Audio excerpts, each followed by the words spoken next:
What's going on, everybody? Hope you're all doing well. Welcome to AP Lit. To most of you who are going to watch this particular video, that means absolutely nothing to you. Just know that my name is Antonio Pierre, and I'm here to help. Okay, so first thing first. Rest in peace, Uncle Phil, for real. All right, I'm just playing. Shout out to J. Cole, though. First thing first, I am not a professional YouTube gamer. So the structure of this video might be a tad crude, but if I'm being completely honest with you, with all due respect, do y'all want to win or not? I am uploading this video thanks to the great people over on the Final Fantasy Ever Crisis subreddit who are, slash, hopefully were, after viewing this video, struggling with this Battle Tower Floor 100 Genova fight. This battle is 100% top 5, and it's not 5. Absolutely most atrocious things that have ever happened to me in my life. What the were they thinking? Well, the good news is, mama ain't raised no bitch, so here we are. Now, I'm not gonna waste too much of y'all time with an intro because one, most of you probably don't give a and two, I usually feel synonymously when I watch a lot of YouTube content. So I get it. However, I am about to say a few things that I think are very important and will help you. So the first thing I want to do is give a shout out to Endlessness. Some of you may be familiar with her. I'm not gonna lie, I was looking up tips for this particular fight and her channel came up on YouTube, so I followed her and I watched her guide. It was incredibly helpful. However, I watched another YouTuber on Ever Crisis about something different and he brought her name up. So she may be pretty active in Discords and subreddits and things like that, and you know of her. I don't know what she'd be doing outside of YouTube. That's just where I know her from. I want to give her a shout out and tell her her guide was incredibly helpful because she saved me probably hours upon hours of figuring out all these nuances about this Genova fight and how to avoid really unnecessary attacks. And I watched that video at least a dozen times. Albeit the reason that I had to watch it a dozen times is because I did not realize at the time of her recording that fight had a bug in it. I just started trying to defeat this fight about a month, maybe a month and a half ago, not knowing that there was initially an issue present that allowed some people to beat it much easier and has since been patched. To my knowledge, Endlessness has not done a rerun. At a very minimum, she hasn't uploaded a rerun with the patched version of the fight. But all the same, she was incredibly helpful, so thank you. And so despite the fact that she has not responded to my comment that I left on one of her recent YouTube videos, all 5 of you who are going to watch this, go on over, show Endlessness some love, tell her Antonio Pierre sent you, and I'll let it slide.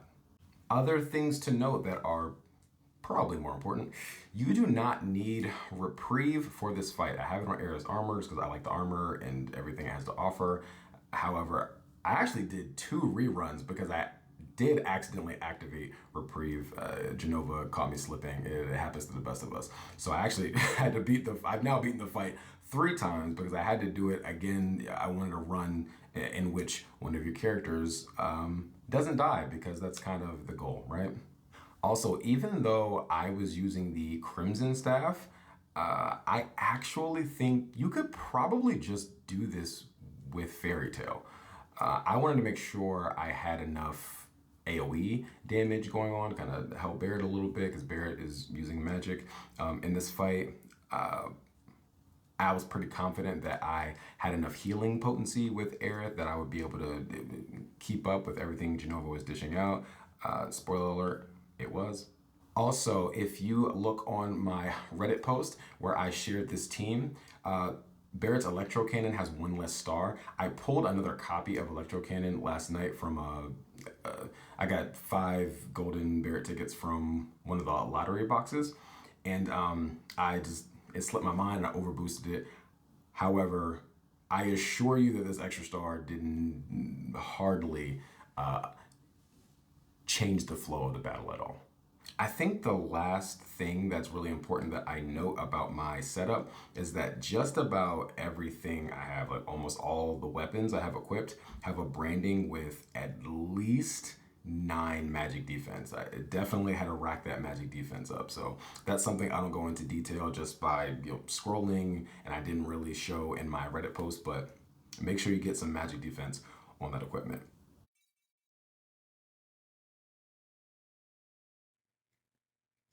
Alrighty, guys, let's do this. Welcome to AP Ever Crisis.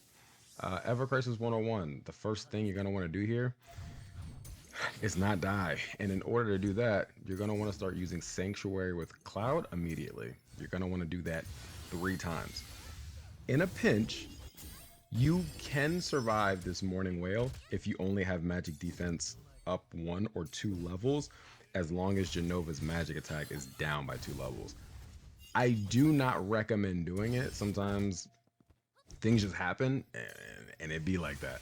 If you can help it, do not do that. But it's possible to survive, at least for this current setup.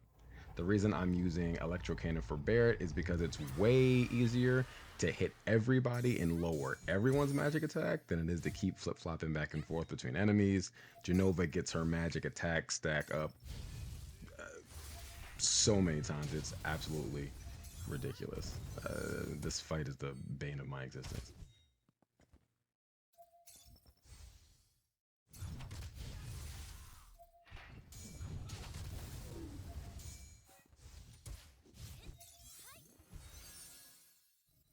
Okay, so what I'm doing right here is something that I learned from watching Endlessness battle. What I also find humorous is that despite the fact that I got so many great tips from watching her video, we literally use none of the same characters.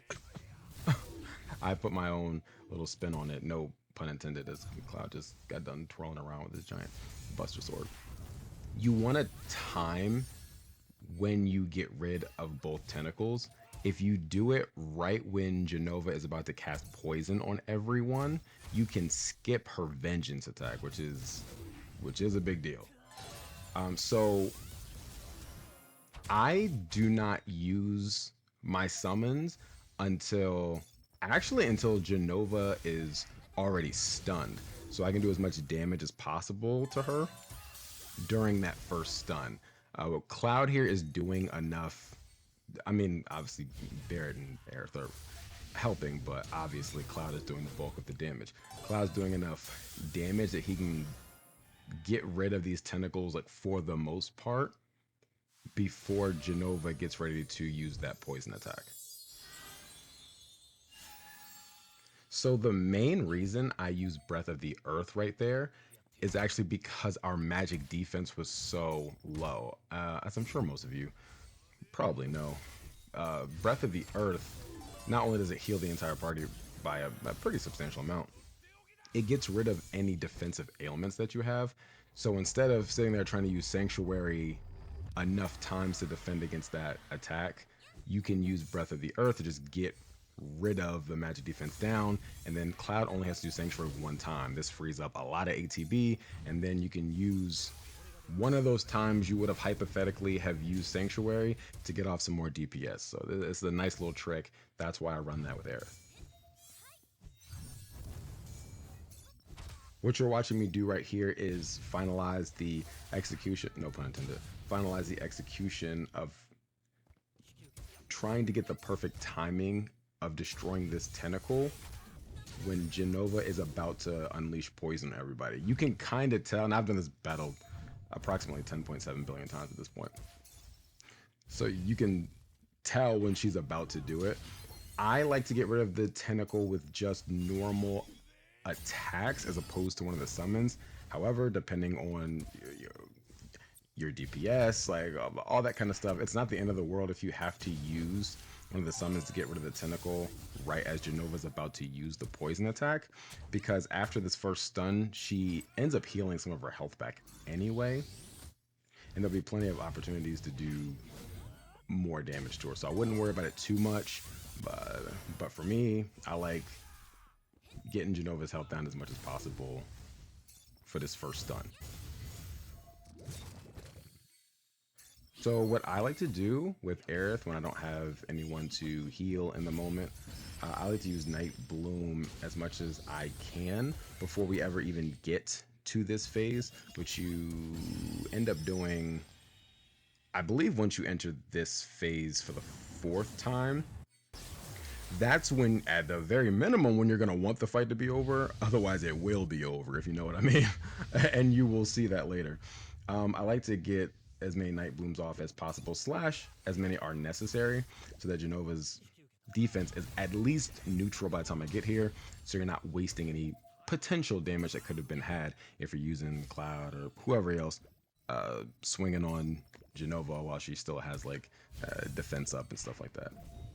If you can't make it happen, it's not the end of the world. Don't be discouraged. You know, I'm just trying to maximize my damage as much as possible.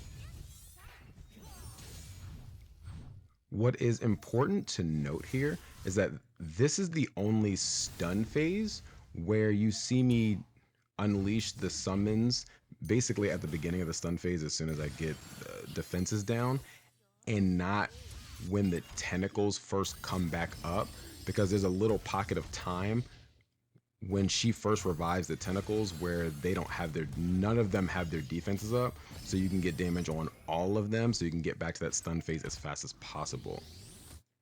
This is, that first stun phase is the only time you see me not do it, because during this phase right here, you should be able to get your summon gauges all the way back up so that you can do that in time to attack her and the tentacles while they have defense down. What I recommend here, now not everyone's build is going to be exactly the same, I would imagine.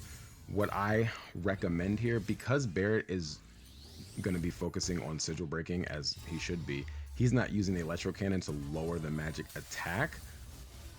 However, Jenova's magic attack is being raised and your magic defense is being lowered.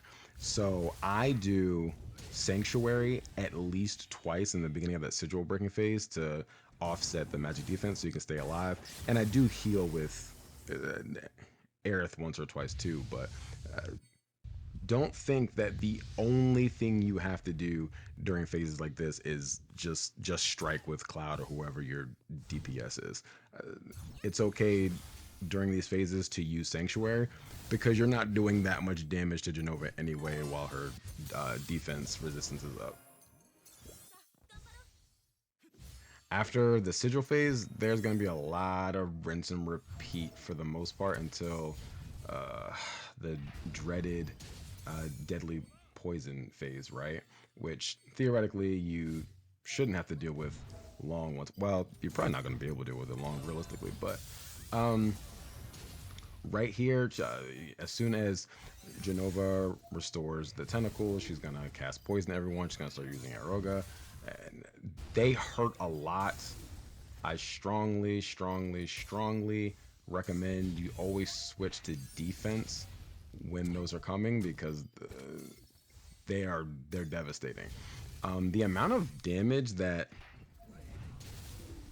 you resist by going into defense seems like way more than usual. Make sure you're in defense. You'll see me do that a lot for most attacks that they dish out. It just, it becomes a habit once you keep doing it. It's a good habit to have, but especially for those, make sure you're doing that. Because we used those summons right after the sigil phase did so much damage, as you can see, we kill those tentacles in almost no time. It also helps out greatly that our command gauge is full. Like, that's a really big deal. Because in this particular stage your command gauge charges so abysmally slow, you are not going to want to stay in defense for very long at all. You're going to be doing a lot of instantly switching. I'm playing on PC, so it happens pretty quick. You know, hitting the space bar, you can change in and out of the gauge. When you're playing on phone, because for several reasons, but you know, you're tied to 30 FPS, like things like that, the command gauge is sometimes not as responsive, but you're gonna want to be on top of that. Think of the command gauge like Super Saiyan God and Super Saiyan Blue in Dragon Ball Super. You know how Goku stays in Super Saiyan God, yeah, for the stamina, but then right when he needs to punch somebody in the face, will go into Super Saiyan Blue. Think of it in this scenario, but in reverse, right? If you want to maintain in this fight, all right, you're gonna want to switch to blue real quick, and then we need to turn back up. You go into the red. Again, there's a lot of rinse and repeat here after you get done with that sigil phase until Genova does deadly poison. I'm about to use the Breath of the Earth trick again so Cloud can do as much damage as possible. It doesn't have to keep using Sanctuary.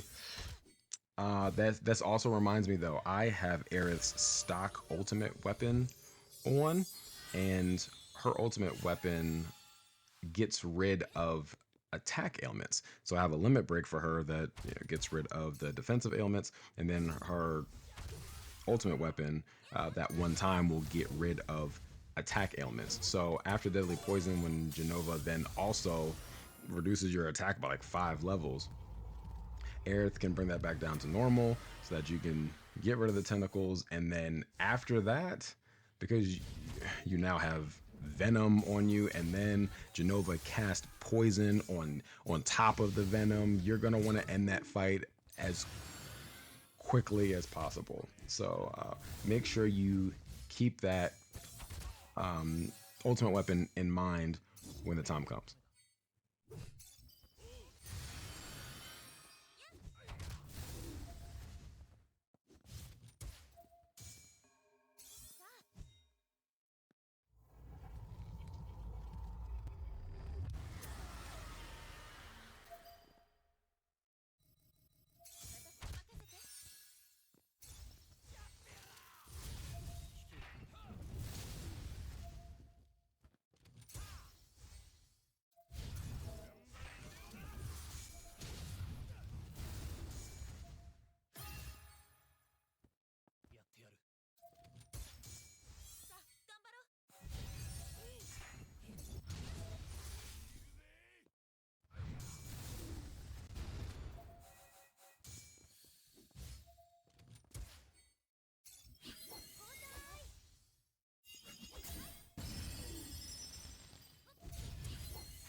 Okay, and it was probably around this particular moment that I realized I fucked up. So a lot of the 90% of what you're about to see is me panicking. I completely lost composure, and I was recording on top of that, and I was like, the world's gonna see that I'm a buffoon, and that I crack under pressure. So you're gonna see a lot of fumbles here, but I still made it through. I still made it through. Hey, listen, a W is a W. Just use what I have here as the groundwork and build upon that. All right, be better than me.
Now, ladies and gentlemen, as we enter the final moments of this fight, I want to use this opportunity to remind all of you that despite how horrific this scene is of me frantically fighting for my life for your amusement and gateway to success, as annoying as this poisonous concoction is, it can't actually kill you. Yeah, poison itself doesn't kill you. You have to get hit. So now that Genova has been stunned, I effectively will defeat Genova with exactly 1 HP on all of my characters. If that isn't symbolic of a damn hard fight, I don't know what is. Right? So there you have it. Genova defeated, Battle Tower floor 100. I hope you all found this helpful and possibly entertaining as well. This was fun. This was fun making this. I'm glad, so many people actually wanted me to make this and, enlisted my help. But there you have it. You all go on and try it for yourselves and let me know what happens.